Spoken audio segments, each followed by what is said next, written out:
శుక్లాంబరధరం విష్ణుం శశివర్ణం చతుర్భుజం ప్రసన్నవదనం ధ్యాయేత్ సర్వవిఘ్నోపశాంతయే.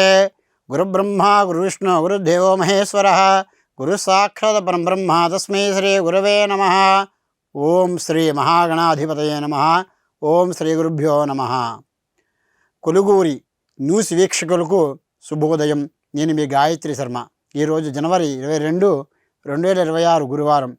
ఏ పని తలపెట్టినా విఘ్నాలు రాకుండా ఉండాలంటే వినాయకుడిని పూజించాలి. అలాంటి విఘ్నేశ్వరుడికి ప్రీతికరమైన శుద్ధ చవితి ఈరోజు.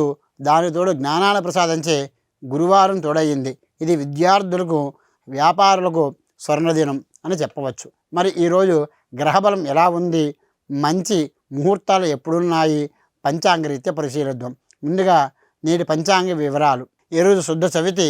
ఈ తిథి రాత్రి అంటే శుక్రవారం తెల్లవారుజామున 1 గంట నుంచి 1:43 వరకు ఉంది. చవితి నాడు సంకల్పం చేసుకొని మొదలుపెట్టిన పనులు నిర్విఘ్నంగా పూర్తవుతాయి. ఇక నక్షత్రం విషయానికి వస్తే రాహుకు సంబంధించిన శతభిషం నక్షత్రం మధ్యాహ్నం 2:19 వరకు ఉంది. ఆ తర్వాత పూర్వాభాద్ర నక్షత్రం ప్రవేశిస్తుంది. శతభిష నక్షత్రం వైద్యానికి, ఔషధ సేవనానికి చాలా మంచిది. ఈరోజు ఒక అద్భుతమైన విషయం ఉంది. ఈరోజు ఉదయం లేవగానే అమృత గడియలు మనకు స్వాగతం పలుకుతున్నాయి. అమృత గడియలు ఉదయం 7:05 నుండి 8:42 వరకు ఉన్నాయి. ఈ సుమారు గంటన్నర సమయం అద్భుతమైనది. పిల్లలను స్కూలుకి పంపేటప్పుడు కానీ, మీరు ఆఫీసుల పనులు మొదలుపెట్టేటప్పుడు కానీ ఈ సమయంలో శ్రీకారం చుడితే విజయం తథ్యం. అయితే గురువారం నాడు దుర్ముహూర్తాలు 2 సార్లు ఉంటాయి. అలాగే రాత్రి వేళ వర్జ్యం కూడా ఉంది.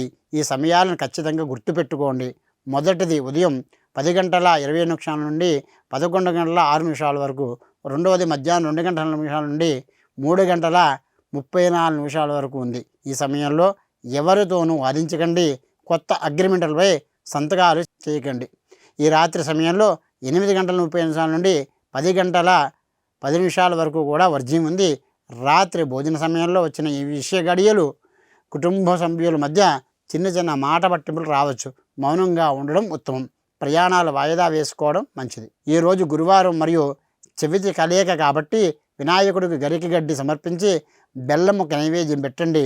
అలాగే గురువు అనుగ్రహం కోసం సాయిబాబాను కానీ, దత్తాత్రేయుని కానీ స్మరించుకొని పసుపు రంగు పువ్వులు సమర్పిస్తే మీ కోరికలు నెరవేరుతాయి.